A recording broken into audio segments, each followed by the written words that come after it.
اول په ځمکې مخ فارسی کې ترجمه شاه ولی الله محدث دهلوي لیکلې ده. دی د خپل پلار واقع لیکي، فرمایي ما پلار ما ته وی چې زه بیمار شوم، سخت بیمار شوم، په دې کې مې سترګې لاړې. توجه وکړئ، ډېره ښایسته خبره ده. سترګې مې لاړې وده شوم. په دې کې حضرت شاه عبدالعزیز محدث دهلوي رحمت الله تفسیر عزیزی چې چا لیکلی دی، هغه ما ته په خوب کې راغی، هغه ما ته وایي بچیا الله به صحت درکړي، خو تا چې دا کم طرف تخفی دي هغه طرف ته الله محبوب تا ته را روان دی، ستا عیادت ستا بیمار پرسی کوي. سبحان الله. فرمایي سترګې مې را ویښې شوې، یو کس ته مې اشاره وکړه، ډېر کمزوری یم، غږېدی نه شو، زما خپې بلې خواته کړې. لږ ساعت بعد مې بیا سترګې لاړې، څه ګورم چې الله محبوب ما خواته تشریف راوړ. ما خواته تشریف راوړلو، زه یې خپل غېږ ته کړم او د خپل سینې مبارکې سره یې زه ونیولم او د محبوب ګیره مبارکه چې دی په ما په دې مخ باندې پرته وه. دا لږ تصور وکړئ څومره خوند به کوي چې محبوب خپل عاشق خپل غېږ کې نیولی. فرمایي محبوب راته وفرمیل چې ای شاه عبدالرحیم بچیا، سید دی آل رسول دی، خفه کېږه مه، الله به تعالی صحت درکړي. وی چې محبوب سینې سره ونیولم، ما په زړه کې دا خیال راغی چې کیدای شي ما ته د ګیرې مبارکې چېرته یو دوه درې ویښته راکړي نو ډېره غټه سعادت خبره به وي. وی محبوب په دې کې په خپل مخ مبارک باندې لاس راکاږلو او درې ویښته مبارکې په لاس کې راغه. ما ته یې وفرمیل ها شاه عبدالرحیم ته دا خوښوې نو دا واله. سبحان الله. وی چې وامې خیستل، اوس مې په زړه کې دا خیال راغی چې ګورې دا ویښته خو اوس دا خو خوب دی چې زه پاسم دا به نه او زړه مې دا غواړي. دا شاه ولی الله محدث دهلوي خبر درته کوه، د خپل پلار واقع او کچا ډېره سودایي بیا راشئ ما سره واله ارزه شته. وی زړه کې مې دا هغه راغی چې دا خو خوب دی چې پاسه څه به نه وي. محبوب چې تشریف وړو راته ویې خندل او ویې فرمیل ای شاه عبدالرحیم خفه کېږه مه، بالښ لاندې مې درته کېښو چې سترګې دې پورته شي، سترګې وغړوې بیا بالښ اوچت که ور لاندې به پراته وي. سبحان الله.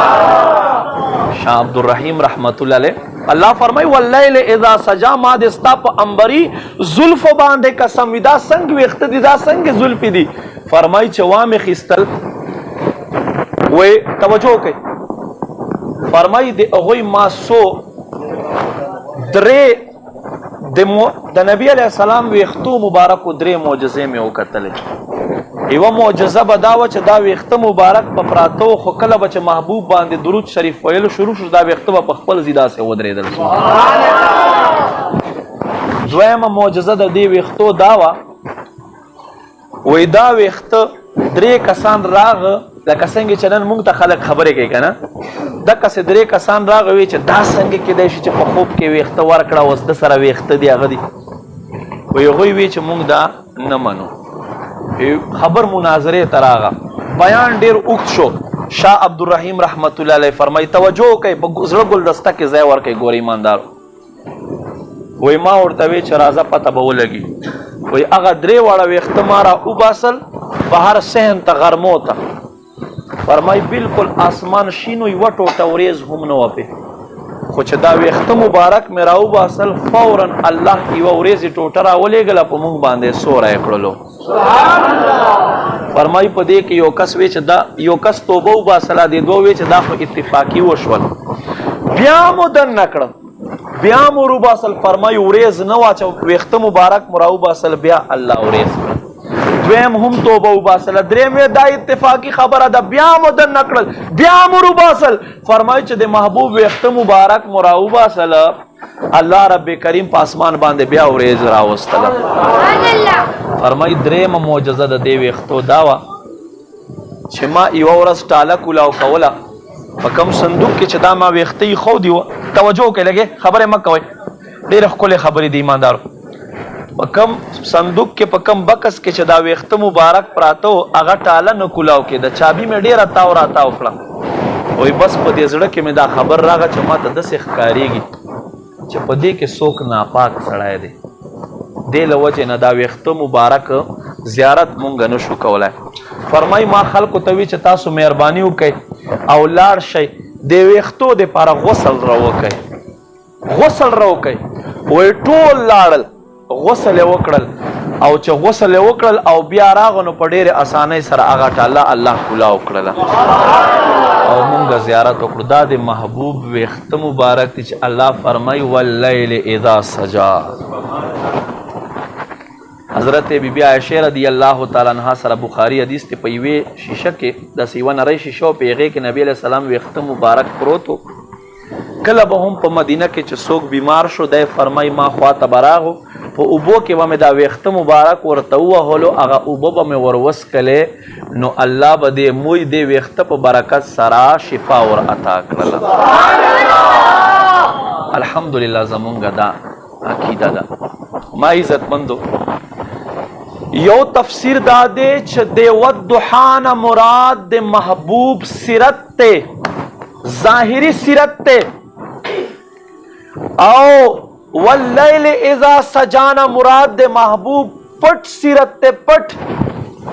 نو فرمائی چې څنګه الله محبوبا الله فرمائی اے زما محبوبا ما د قسم وی چې څنګه ستا ظاهری صورت ما او سیرت ما هر عیب نه پاک کړای دی ما د قسم وی اے محبوبا د ستا باطینی سیرت چې د هغه هم مال هر عیب نه پاک کړای دی.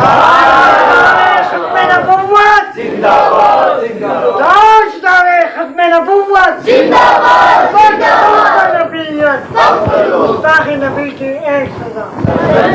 ما عزتمندو قدرمندو ظاهری سیرت څنګه و مشرکین ناستی په دې کې کتابونه لیکي چې د نبی علیه السلام ذکر وشو نو وی وګوره د مسلمانو نبی 11 ودونه کړیو 11 ودونه کړیو په دومره بے حیايي دور کې د 11 ودونه کړیو قسمه قسم خبرې کولې چې په دې کې یو کس پاسې دو هغه لا اله الا الله محمد رسول الله. کسانو ته مونږ آی بیانو تا کلمه وې ته څنګه مسلمان شوې وای خدای بندگانو په عربو کې زنا عام وه خپل الفاظ ورکړو د روپۍ به 10 میلاو کې دی ښځې په داسې وخت کې چې یو کس 25 کاله عمر او دی د 40 کاله عمر زنانه سره نکاح کوي او هغې نه بعده بل نکاح کوي تر دې پورې چې 11 نکاحونه یې وکړله خو یقینا دا به خپل ځان پاک ساتي که نه په دې معاشره کې.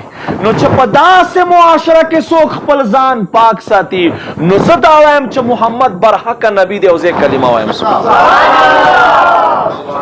نو امام رازی صاحب فرمای والضحا نه مراد د حضور ظاهری سیرت ته او فرمای واللیل اذا سجانا مراد د محبوب دا باطینی سیرت ته چې دومره پاک ساتي.